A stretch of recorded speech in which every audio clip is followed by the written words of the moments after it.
On today's show, are the Nets using Egor Demin the wrong way during his rookie season? What is Brooklyn's path to building a contender? Which players on the team are rotation caliber? I'll answer all those fan questions and more on today's episode of Locked On Nets.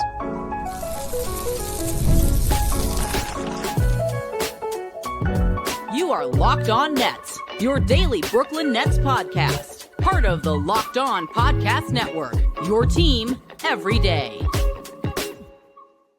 Welcome in to Locked On Nets right here on the Locked On Podcast Network. Now, the number one sports podcast network. It's your team, the Brooklyn Nets, every single day. I'm your host, Erik Slater, Brooklyn Nets beat reporter for ClutchPoints.com.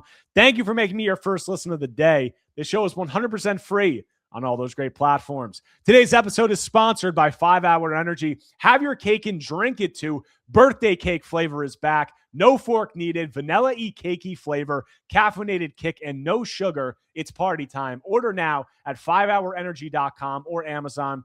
And on today's episode, it's Fan Take Friday. I took questions and takes from Nets fans and listeners on a wide range of subjects. Jam-packed mailbags. This is actually going to be a two-parter. I got Lucas Kaplan coming on the show. Part one, we're going to talk about Egor Demin, some of the Nets' other rookies, and their overall rebuild plan moving forward. And then part two will be some stuff about the 2026 draft. But let's get right into it. Let's go. All right, we got Lucas Kaplan here now, joining us on a Fan Take Friday, ready to get into a loaded mailbag. Probably going to be a two-parter here. Part one, we got a lot of stuff about Egor Demin, the Nets rookies, their overall rebuild plan. And then we also got a lot of 2026 draft questions, speculation, talk surrounding the draft, obviously ramping up. So we're going to get into all of it here. First question right off the bat, are Egor Demin's strengths being underutilized by this Nets team? He came into the draft being known as the best passer in the class, but you rarely see it. That's from Eric Manny. And then another question in conjunction, do you think playing Nolan and Egor at the same time is hurting Egor's on-ball reps? I would rather see Nolan running the second unit. That's from Baby-Faced Assassin. And yes, this has been a big topic of conversation because Egor's on-ball role, has seemingly been scaled back. And over these last two games, he's played like 50 or so minutes over these last two games, only taken 10 shots, took 3 shots last night during that loss to the Spurs.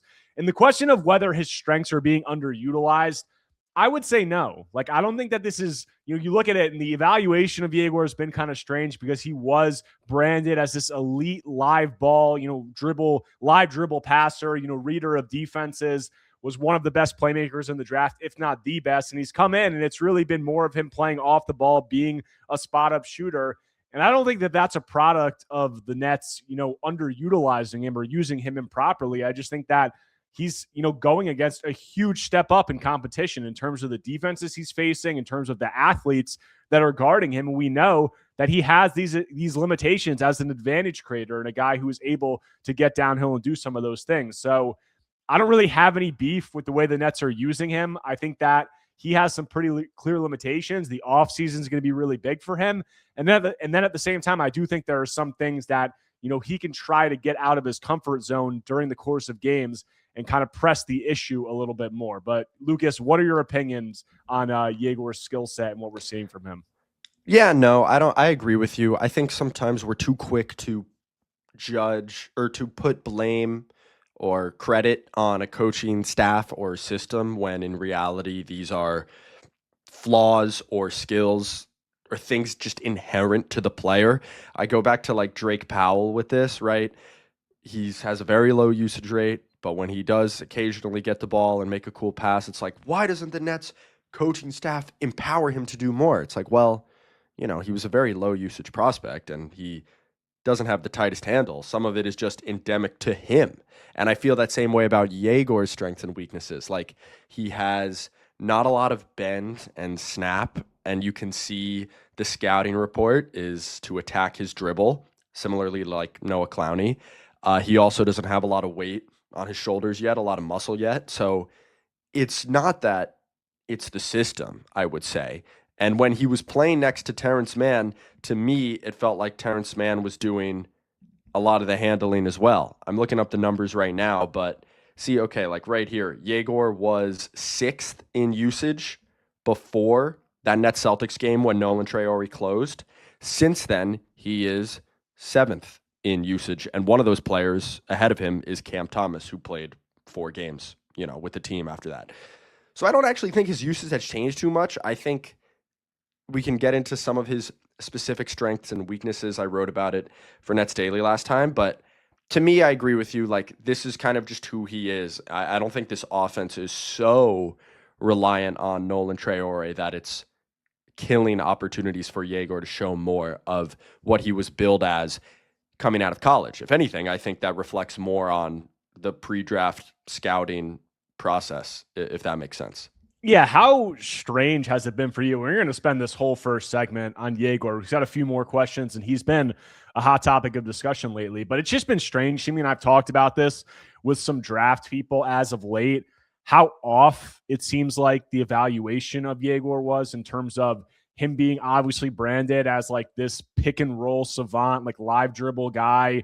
Like that's what he's going to do in the NBA. And I'm not saying he's not going to do that. But like that was the strength. Then the shooting was seen as a weakness. And it's really been completely the opposite. Not that the passing has been a weakness, but it's just not been something that he's really been able to leverage because obviously he has these limitations. So I think that it's been really strange for Nets fans to see him come in and have this, limited of an on-ball role and this limited of an impact as a passer. And look, like he had 9 assists last night and 1 turnover. I'm not saying he never has an impact as a passer, but the classic, like, get downhill lobs, like rim assists. We've talked about it in the past. He's limited because he really never gets in the paint. Like that's the bottom line of what it comes down to. And if you're not going to get into the paint and you can't handle comfortably at the point of attack, you're not going to be able to operate in the pick and roll. And this is something that Steve Hetzel at Summer League, when I asked him about it, he said he's going to need to add more strength and more size to be able to comfortably initiate offense, handle in the pick and roll. And that's something that really he's not going to have, it seems like, not going to make big strides in until the offseason, if not the next couple of years. So it's just been strange. But to you, like the evaluation just seems really off. How have you kind of felt about it? I mean, I'm coming almost back around on the evaluation not being that off in terms of, when you move beyond like the fly-by-night scouting, when, like we don't do draft scouting full time. I've missed a million times. I like to give my opinion, but there are people that do this full time. But anyway, if you take the shooting aspect out of it, right? If you control for that, hey, he was dealing with a knee injury last year. The stroke did always look better than 27%. A lot of draft people will tell you that a high 3-point attempt rate can be the most successful predictor of 3-point success in the NBA. And he did take a lot of them last year. Point being, aside from this crazy shooting leap, which it was awesome, right? This is kind of the prospect that I saw on tape in terms of he is a very, very physically limited athlete. And I mentioned it before, like why that is. He struggles to get into the paint and really collapse the defense. And then the other thing that I saw that I think is a little bit controversial is he was playing in a great pro-style offense last year. The BYU was top 5 in the country in offensive rating. Egor had a huge part in that. But it was a very friendly offensive environment for his skill set. A lot of high pick and roll, spaced out, really NBA-style spacing. And so many of his assists, you'd get the occasional lob, were kickouts, were extra passes. I kind of feel I felt that way watching on tape. I kind of feel that watching him now where he misses, in my opinion, some of the higher level reads that you'd expect that are maybe unfair, right? That are maybe like, okay, you'd have to really be advanced for a rookie to see that. Like a late cutter to the basket, looking off, looking off a defender to pass to a guy cutting to the rim. We've talked about the rim assists. I think his processing and stuff, he's a very smart player. Like he really understands the game, but I feel like that quick time, processing at the end of drive, seeing something flash open at the last second, is kind of what I expected. And that, in conjunction with the lack of driving ability, is why you're maybe not seeing a lot of those really flashy assists. Like he knows to kick out to the corners, but manipulating the defense to get, Nick Claxton a lob dunk, stuff like that. I didn't really expect that from him this season. I don't know if that's fair, but There's a lot of reasons, or that the processing perhaps being oversold and the physical deficiencies make his passing season, to me, not super surprising. But I know that might be not a widely shared opinion. Yeah, I think that he just doesn't look comfortable with the ball in his hands. And I've spoken to him about it at several points throughout the season. He just said that, the level of athletes that are covering him, the driving lanes, the passing lanes, the windows are just so much shorter. Like he keeps referencing when I ask him about it, like you have these guys who can guard 2 or 3 guys at one time. And it's like he wasn't used to that at BYU, where, as you said, he was running that pro style offense under Kevin Young with, good floor spacing and just much worse athletes. Like I see Nets fans posting about like his highlights when he played against Nolan at that, like whatever that thing was when Nolan had like 40 or 50 points. And they're like, look at what Egor was doing then. Why can't he do it now? And it's like, okay, maybe it's because he's playing against 1,000 times better athletes now. Hey man, at least he didn't replicate the Zachary Risache quote. Over there, I was super athletic. Here, I'm just a normal guy. Well, at least he didn't say that. Then it would have been really he hasn't over. gone that far, but I think we can all glean that. But yeah, I just think that he's uncomfortable, and I think that him not being able to kind of handle the ball comfortably right now is limiting his passing ability. Obviously, I think it throws the rhythm off of all of the cadence of what he's doing. And on this note, next question, we got to roll through this. Why have the Nets abandoned the Egor at point guard experiment? I understand wanting to give Nolan reps, but there are other ways to have Egor play point guard. He could run the second unit. Given it's a tanking season, why not experiment? That's from W. Yacker. Honestly, like my biggest read on this is that second unit has really become like a tank weapon for the Nets. Like the way that they're playing that second unit, they get crushed most nights. You'll have the off night where they get hot from 3, but like I think that they want to see Egor playing off the ball alongside a guy like Nolan. Like they obviously want to get a look at that. They got to look at other things during the first half of the season. But I think that Egor does have some of these limitations where it does help him to have a point guard alongside him. You're getting Nolan more reps alongside some of these other starters. And then that second unit, like that has been a big asset for them tank-wise. So that's my read on that. But what is your opinion? I just don't think they've abandoned it. Like I cited this stat before, but more specifically, 18.1% usage before that Nolan Traore game and then insertion in the starting lineup, 17.6% usage afterwards. And I know that's not... You would argue that he wasn't even playing point guard a lot of the time when he was the starting point guard, technically. Yeah, there was certainly some of it, right? And maybe a little bit more, but I don't think it's been a drastic change in usage. I also think Nets fans might be a little bit too married to the pre-draft notion of him rather than absorbing and recalibrating with new information. Because if you didn't know anything about him pre-draft, you would say, wow, look at this tall wing that we have that maybe has thrown some pretty fire extra passes, like when guys stunt to him on the wing. I'll give him that, like, for sure. And then maybe we're going to work in some of this downhill, second side action stuff over time. That can be a good player. And again, he's 6'9", and he's skinny as a pole, but also, like, steal deflection rates are fine.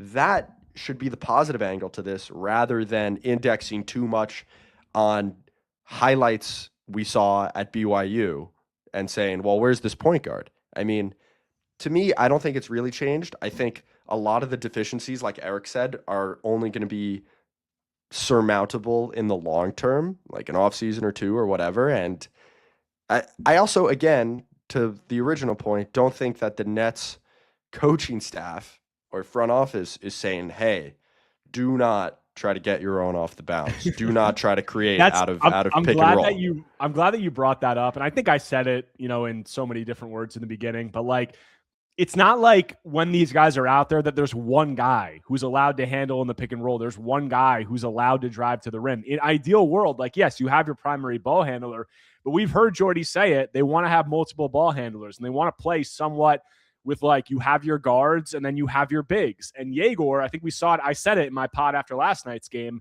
At a certain point, you have to take it upon yourself to insert yourself into those situations.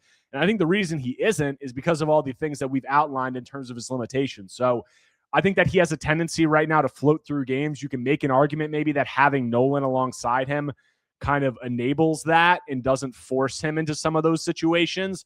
So if that's your argument, I hear it. But other than that, I think you said it in the past on this podcast. He may have just been a wing hiding in plain sight, and I think that some of these Nets fans need to kind of rewire or rework the way that they're looking at it. So that's what I'd say about that.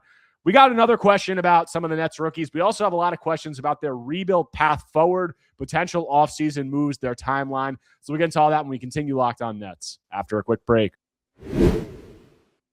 Guys, the season's heating up, and DoorDash has a way to keep fans in their bag the whole way through. Whether you're watching the highlights, the tunnel fits, or just your favorite player, DoorDash makes the entire season more fun because every player has their bag. With DoorDash, fans have one too. DoorDash keeps your snacks stocked, your gear fresh, and your watch party vibes absolutely on point. Guys, there are nights where your team stresses you out. Let DoorDash become your post-game therapy. Sometimes you just need dessert now. Those late-night interviews hit and suddenly you need chips at midnight. DoorDash is built for exactly that. If the group chat says pull up, DoorDash makes sure you show up prepared. Snacks, cups, even a phone charger for the friend who's always at 2%. From tip-off to overtime, stay in your bag and order on DoorDash. Get snacks, drinks, gear, whatever gets you through the season, delivered right to your door. DoorDash, in your bag all season long.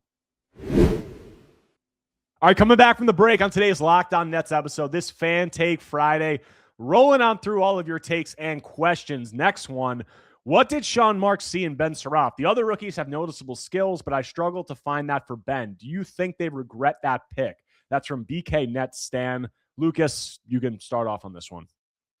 I don't know if they regret the pick. It might be too early. He's still 19. I think they saw another dart throw in terms of, well, maybe we get a competent ball handler. If I'm going to look at the positives, I think he has a pretty strong handle and physical capabilities for his size, not in terms of like vertical athleticism or pop around the rim, but more so stop and start and handle. And so I think you can squint at pick number 26 and see that as a chance worth taking. He's clearly lagged behind the rest of the rookie class. Too soon to say they regret the pick, but overall, I think they really, really indexed on passing and high assist rate, and Ben had that, and you could see the handle and stuff, and they really believed that they have a great shooting pipeline and that'll help him. So that, I think, was generally the reasoning behind the pick. Regret, I don't know, but it's obviously not looking great, and it's early, but there were also a ton of reasons to fade him as well. So we'll see. Yeah, and I'd say that, pick 26, 27, interchangeable. Like, I think they look at it and you say, there's this guy who's 6'6" with good ball handling ability, good passing ability. He's shown some legit advantage creation.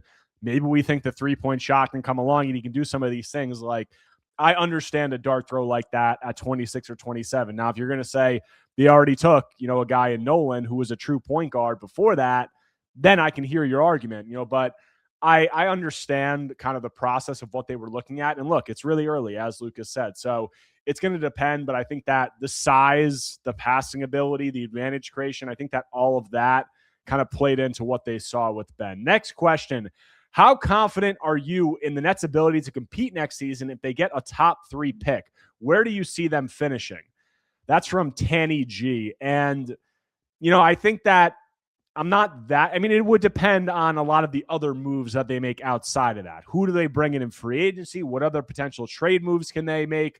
Look, if you're saying like the Nets keep the same team and say they land, a Boozer or a AJ DePansta or a Peterson, like let's say Boozer and they land and the starting lineup is Nolan, Egor, MPJ, Boozer, Claxton. Could that team be like a play-in team? I don't think it's out of the range of possibilities. If you're thinking about them potentially actually making the playoffs, they would have to make some other moves outside of that. So I think that they can take a significant step forward just based on the level of talent they're going to be bringing in, the assets they have to make other moves, and just completely going for it as opposed to tanking in terms of going for wins. I think they can get better. Do I see them being like a playoff team next year outside of them making a really big move, that I think might be at the expense of their long-term timeline? I think that would be a little rich, but I think that they can be significantly better than they are this year. Yeah, it depends. If we're just saying they're going to add a top 3 pick and leave the rest of the roster mostly unchanged, then I don't think they're going to compete really at all next year. If they're going for it, like Erik said, like they get a top 3 pick and then somehow they can make trades and some really sharp free agent signings without giving up that pick and really buffing out the roster, then maybe, but that's a whole lot of if, buts, and maybes. No, they're not close. Like, this roster is not close. I want to be clear. Like, it's not because they're tanking. I mean, they certainly, have a directive to lose, or not a directive, an incentive, I should say, to lose. But this roster is not close. Like the rookies, well, I think that you'd say the roster could be closer if they wanted it to be. It's like not this. It's not close intentionally. But that would be. But I mean, that's not like 1 or 2 moves. That's all. No, it's like this roster is far away. Dude, that's what I did. You know how hard it is for rookies to like sophomores to contribute to like a playoff team? Yeah, no, and I'd say that. I mean, I'd say like that's why I brought up Boozer maybe as the guy, because like I could see him coming in and contributing right away. But yeah, dude, like this is what I did my whole podcast on last night. I started off literally not even talking about the game, and I just said the Nets are 1 win out of the number 1 spot in the lottery standings, and they need to go all out for it, because you look at this team compared to a team like the Spurs, obviously one of the better teams in the league, but a team that built it up with young lottery picks, in these last few years. The Nets like don't have a single one of those guys. And like the Spurs and some of these other teams have 3 guys, 3 young foundational building blocks. So the Nets are just really far away in terms of that. And that's why I think that they really need to go all out to get as high as they can in the lottery standings as possible, because they need a top pick. Like they need one of these guys. Like and this will bring me right into the next question. Good segue. What do you see the Nets short/long-term vision as? I worry the Nets will go away from the rebuild and trade significant draft capital to build a winner. That's from MJ. And that kind of works into the question, because if you're asking about like, what is the Nets' clearest path, like most definitive identity, it's going to be getting one of these top, 3. There could be guys outside of that, but one of these top players in the draft who you can build forward with for years to come. Like if they were to somehow fall to like the 6th, 7th, 8th pick, that would be really, really tough. Like, and I'm not, don't do that. I don't even think about it. Lucas has like 10-year-old brain. Yeah, it would suck. It would, yeah. Well, you did say it. You did say it, but it would suck. For example, by the way, to the last point, just quickly, the Spurs were like had a -3 net rating with Wemby on the court in his rookie season. Boozer could come in and be incredible, and he probably will be. But anyway, they're not close. I don't need to belabor the point. Yeah, if they don't, land one of those, I mean, I'll offer some cope. If they don't land one of those top 3 picks, right, and they fall to the range you mentioned, they should be able to get like a really productive, a really good player. They're in this big market. They still have all these draft assets and flexibility. And frankly, like the worry about sacrificing draft assets for proven NBA talent shouldn't be a worry. Like that's kind of the plan. Like this unprotected 2032 Denver first, that is you would envision them trading that, right, at some point to make a next step. You would envision them trading some of their odd numbered like 2029 picks, right, to make the next step. If they're banking on making those picks, then something has gone wrong. So I don't think you should be worried about them sacrificing draft assets for NBA players. You should just be worried, as we all are, about them making the wrong move, not just a move at all. Like they could mess it up, but that's the plan, Yeah, and I think that it's pretty clear that they're hoping, obviously, to get one of these top guys in the draft. And I think next season, even though they don't own their pick, hopefully they don't mortgage anything to try to go for it. I think the next season will really be like, you got these guys in their sophomore years, you have this top guy coming in, see how all of this meshes together, get that sample size, and then kind of formulate your plan from there of how you want to build forward with all these assets and all of that cap space. Next question, as of today, how many rotation caliber players do the Nets have? And that's from Tony Crockett. And rotation caliber is a little ambiguous. There's, a lot of, let's say, playoff rotation caliber if we're saying that right now, I would say 3.5, maybe. Like, I would say definitely MPJ, Claxton, Sharp. There's arguments on those guys, but I definitely think they're good enough to play in a playoff series. Clowney, probably not, but maybe could get like some spot minutes. And then the rookies, like, I don't really think any of them obviously are ready. And outside of that, I mean, maybe I'm blanking on somebody right now, but that's kind of what I see. So I'd say like 3, maybe 4. What would you say? Yeah, let's say they're like the 8th seed or something, or they switch places with like the Hawks. The 3 you mentioned, Zaire has an argument. Like, if he's defending like this, right, that's valuable. But other than that, yeah, 3 or 4, which again kind of goes back to the point we were making earlier. Listen, Josh Minot forced 3 turnovers in like 4 minutes of garbage time last night. He keeps doing that, then hey, we got a Josh Minot question later. Don't worry about it. Next question. We got a couple more before a break. Do you think that, or no, next question, this one. Can and will the Nets be real contenders in the Giannis sweepstakes this summer? They have the most future picks, most money, assets to send out, young and vet. That's from Dan Leahy. And look, they could be if they wanted to be. Do I think they will be? Do I think they should be? No, absolutely not. But they can be. And look, it's like you can't completely discount it. Like Jake Fisher just put out a report that rival teams continue to say to him that they see the Nets as a potential team to get involved. So I don't think that it will be the case, but I don't think that it's out of the realm of possibilities just due to the fact that we know they like him and we know that they can put together the most competitive package or one of the most if they want to. Yeah, I think they'll be like, to put it in terms of this year's championship race, maybe like the 76ers. Like, hey, well, if Joel's healthy and they're not like a tier 1 contender in the East, but they're, could maybe upset a couple teams. Maybe they're like a tier 2.5 contender. That's probably what I would picture the Nets as. I still think the timeline doesn't really add up, especially if they have to give up the amount of assets that you think they might. But they'll make some noise. They've loved Giannis for so long, kind of an open secret. So yeah, that's where I'm at. Contenders depends on your definition of the word. I'll go with that. Yeah, I mean, the whole thing is like Giannis and the young guys they have right now and the guy they're going to be bringing in, completely different timelines. So to me, there's no sense in mortgaging the future to kind of go like half in on a Giannis timeline and try to do like the 2 timeline thing. That would just be completely done for me. If you're going for Giannis, you're kind of mortgaging it and going for it right now. If you're not going for him, you're kind of building it through with this young group. And I think one of those is definitely more prudent than the other, but you can't completely rule out the other. So that's what I would say. Last question before a break. What's your thoughts on trading for Ja Morant? He has low trade value right now, or Giannis, high trade value in the offseason, and give up young talent except for Demin, give up picks give up picks as well. We can compete next year, or do we just continue with the traditional rebuild? And then next question along with that, if the Nets decide to trade for a star this summer, who do you think they will target? And would you consider Zion a target? He is known to want to play in NYC. That's from Rolo Tomasi.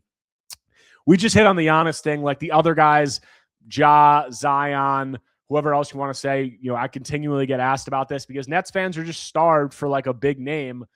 I don't really see them going for any of those guys. I think Giannis would be the most realistic just because we know that they like Giannis. Those other guys we don't know. And while they do have much lower value, I wouldn't want any part of Ja Morant right now. Zion, maybe, but the Pelicans haven't given any indication that they're trading Zion, and I think that he also has his issues. Yeah, they're not trading for either of those guys.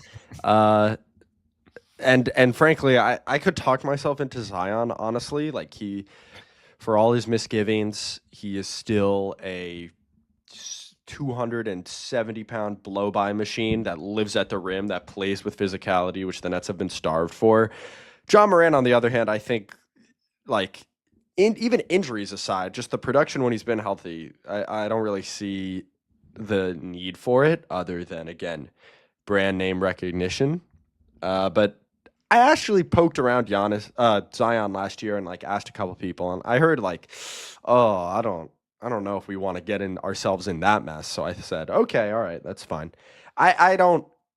I don't know. It's not happening, and frankly, that's fine. It doesn't really make sense. Like I could talk myself into Zion. I still think he's underrated, but we're on what, year 7 of his career at this point. I'm not Yeah. gonna bang the drum for him too hard, and the moves around the margins that they are gonna make are not.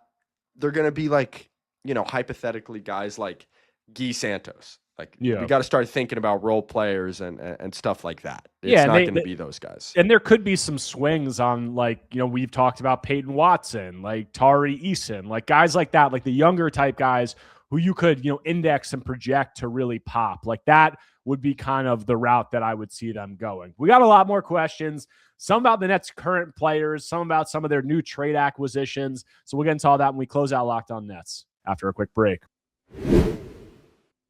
Welcome to the 5-Hour Energy Flavor Draft. We're looking at every aspect of the draft to let you know which tasty flavors are the best and which just might be sleepers. The board is set, the flavors are ready, and only one is going to take the top spot. Guys, 5-Hour Energy has a wide variety of flavors, something for everyone. Guys, some of my favorite flavors: Tropical Burst. It has a tasty and fruity flow that gives off island vibes. Sour Apple, crisp, tangy taste with delicious tart. We also got a number of flavors that are sleepers: Confetti Craze, Fruity Rainbow, Cotton Candy, whatever you like. So find your new favorite flavor of 5-Hour Energy shots, available online at 5hourenergy.com or Amazon. Guys, there's nothing like being in an NBA arena. The crowd, the energy, the moment. Getting tickets, though, that part hasn't always been so simple. That's why Game Time has become the go-to app for scoring tickets fast without the hassle. It puts the advantage back where it belongs, with the fans. Guys, you'll pull up the Game Time app, pick an upcoming NBA game, and have tickets locked in within minutes. You'll love seeing the all-in price up front, no surprise fees at checkout. Being able to see the view from the seat before buying makes the decision easy. Zone deals will stand out. Choose the section, Game Time picks the seats, and you have your tickets in minutes. Great last-minute options, too, with NBA tickets showing up at solid prices. So take the guesswork out of buying NBA tickets with Game Time. Download the Game Time app, create an account, and use code LOCKEDON for $20 off your first purchase. That's code LOCKEDON for $20 off. Download the Game Time app today, and remember, it's gametime.co, not .com. All right, coming back from the break, closing out today's Locked On Nets episode on this Fan Take Friday. Rolling on through your takes and questions with Lucas Kaplan. Next question: how many times does this Nets team need to watch a player like Marvin Bagley destroy Nick Claxton before they realize they need to bring in a true center? That's from Ricky White. That's an interesting, observation. I think that Bagley had his way with the Nets. He played against Nick Claxton and Day'Ron Sharpe. Look, it was a bad game. And I get what you're saying. Like, there are players sometimes that, kind of have their way with Nick Claxton where you feel like that shouldn't be the case. There's also times when Nick Claxton is playing against, backup level of guys where he completely dominates. So I get what you're saying. I think that Nick, he has his warts. I do think that we're getting to a point where the Nets will be facing a decision on Nick Claxton and Day'Ron Sharpe. And that brings it to the next question. We'll just take both of these together. Why won't the Nets trade Nick Claxton so they can let Day'Ron take over? That's from Tainted. So, Lucas, both of those questions, your take. Someone hasn't been keeping an eye on the Marvin Bagley renaissance this year, shooting 63% from 2 and even making some threes. So just want to point that out. Yeah, I wrote about it, not to keep plugging my own work, but this, I just wish Nick Claxton was born like 10 years earlier. He would have been such a perfect 2019 center. But yeah, I mean, that is a deficiency of his, and it is a really glaring one in the modern game. I'm not going to sit here and say a tank off between the Nets and the Mavericks in an utterly meaningless game in late February is indicative of the player he is. But in terms of like the larger point that this question is getting at, we see him bleed value despite him being an awesome rim protector and shot deterrent. He is still not a super valuable interior defender as a whole because of the rebounding, right? Because of the physicality and the strength. And it's like you wish you could fuse him and Day'Ron Sharpe together. I have been a proponent of trading him if you can get neutral or plus value and maybe extending Dayron at a lower number and seeing what you have. A lot of that argument is tied to cap flexibility. But yeah, I mean, I think the argument for the Nets would have been like to sell high on him 3 years ago, right? And that probably no one was in favor of that at the time. Sometimes guys' careers just don't pan out in the way you think, and the league kind of changes a little bit on them. I think I don't want to be too doomer, but I don't know. It makes me sad. It kind of feels like that's what happened to Nick Claxton. I don't even know if that answered the question, but it makes me kind of sad. No, it's fine. Yeah, I think with Nick, I think we've just seen the league get a lot bigger, a lot more physical. And I think that obviously has been a deficiency of his. The next question also on the centers. Do you think one of our centers could be a center on a championship caliber roster, or do you think they have too many flaws to be one? That's from Tanny G. Could they be on a roster? Yes, I think that they could be on a roster. Could they be starting center on a championship roster? I'm gonna, if I had to answer for both of them right now, I'd say no. I mean, Dayron's obviously younger. He's 2 years younger. Maybe has a little bit more room for development. He's also just smaller, though. Like, he's a 6'9" guy who's playing against some of these 7-footers in the playoffs. He's going to have some trouble there. And Nick, we just talked about it with the size. So I don't think that either of them are, probably like the long-term solution at starting center for the Nets. But I think that both of them are definitely valuable rotation players who could be playing in a playoff series, no doubt. Dayron, I mean, both have arguments, honestly. I mean, it'd have to be a really incredible roster around them, but to win an NBA championship, like, of course, you'd have to have an incredible roster around them. Dayron, like, we know can possession max with the rebounding, with the steal rate, stuff like that. You would have to have a lot of secondary rim protection or just beastly point of attack defenders that prevent drives. I think both of them, could be backups on an NBA championship roster. Nick Claxton, again, like I just talked a lot about his faults, but he has undeniable strengths that could really help, certain bench lineups.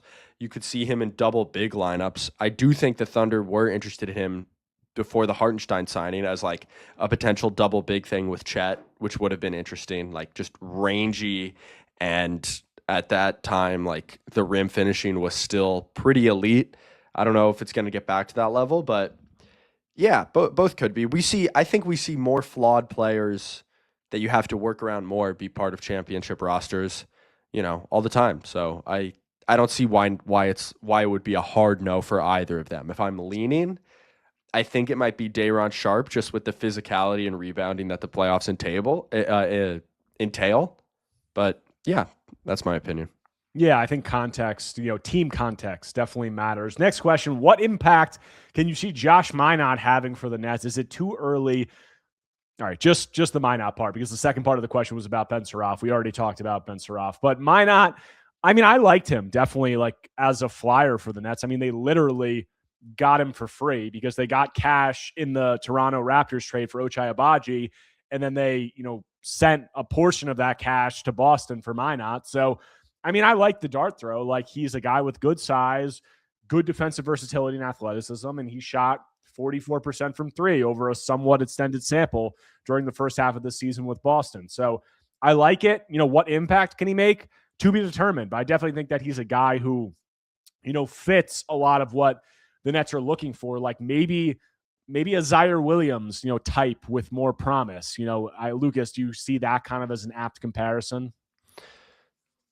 Yeah, I do. I mean, the defensive creation is really eye-popping, and it had, a lot of people viewing him as maybe like a potential breakout candidate. I think that the impact he could have would be, man, like, we really like this guy. He brings great energy. Like, we know what he can do on defense. This could be a super cheap but impactful ninth man in the rotation next season when we are trying to win some games. I think it all depends on like how real that 3-point shot is over a long period of time. And I remain surprised that they got him for nothing. But when you're, I guess, as good as the Celtics and as confident in your ability to put together great rosters, you can just offload him for the tax purposes. But yeah, I think it's a great swing, and I think that would be like the goal, right? Oh man, we just stumbled into a great bench player for next year for nothing. Yeah, no, I definitely think that he's an interesting player, and we'll see. And they have him under contract next season. It's non-guaranteed, but I would imagine that they keep him around to get an extended look at him. Last question of this part one.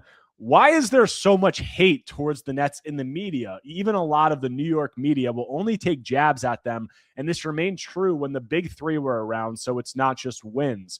What can the organization do to garner attention and respect? That's from Tom Frezza.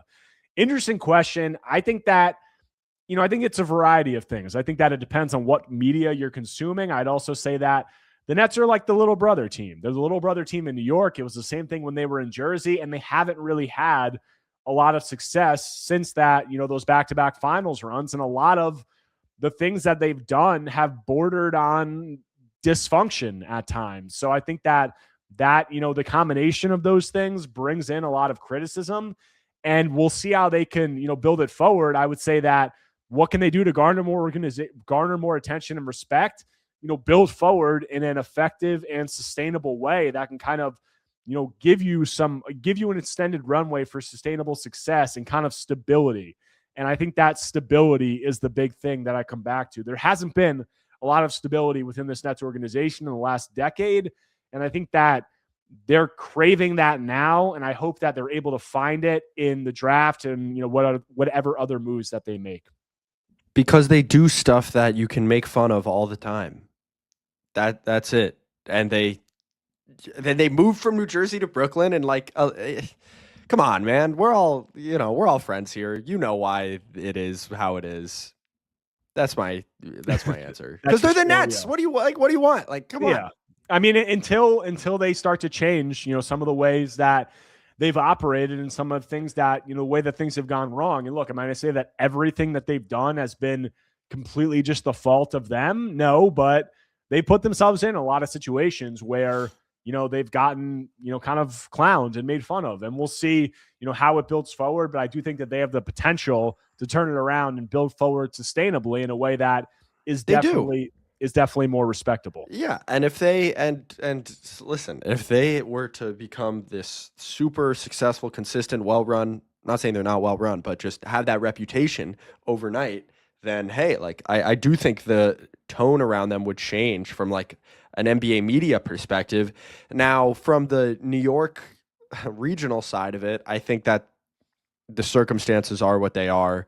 The Knicks are, all the reasons that we don't need to get into right now, but they have to win and build sustainably. And when you just look at their recent history, like Erik said, since those finals runs, there is a lot to generally poke and prod at. And what I think a lot of people recognized as one of the most talented, best rosters assembled, most dominant, fell apart in such a spectacular and, pretty entertaining way that's the sort of thing that stays with you for a while. And I didn't love their draft last year, and we'll see how that goes. A lot of people didn't, but when you win, it'll taste even sweeter. So I think that should be the positive spin on that question. That's all the questions that we got on this Fan Take Friday. Lucas, appreciate you taking the time as always. The Nets have the Celtics on Friday. They got the who do they have? The Cavs on Sunday, I think. And then is it the Cavs on Sunday? The Cavs on Sunday. So we'll have plenty of more coverage of that next week. But Lucas, appreciate taking the time as always. That does it for today's Locked On Nets episode. Hope you guys enjoyed the talk with Lucas. If you do not already, make sure to subscribe to Locked On Nets on YouTube and wherever you get your podcasts, whether Apple Podcasts or Spotify. If you enjoy my content, take a second right now, smash that like button, leave a comment, leave a 5-star review. Anything you could do to engage is much appreciated. We got part 2 of Fan Take Friday with Lucas coming out tomorrow. The Nets are then going to have a day off. They'll have the Cleveland Cavaliers on Sunday, so I'll have coverage of all that and more when I'm back tomorrow talking more Brooklyn Nets basketball.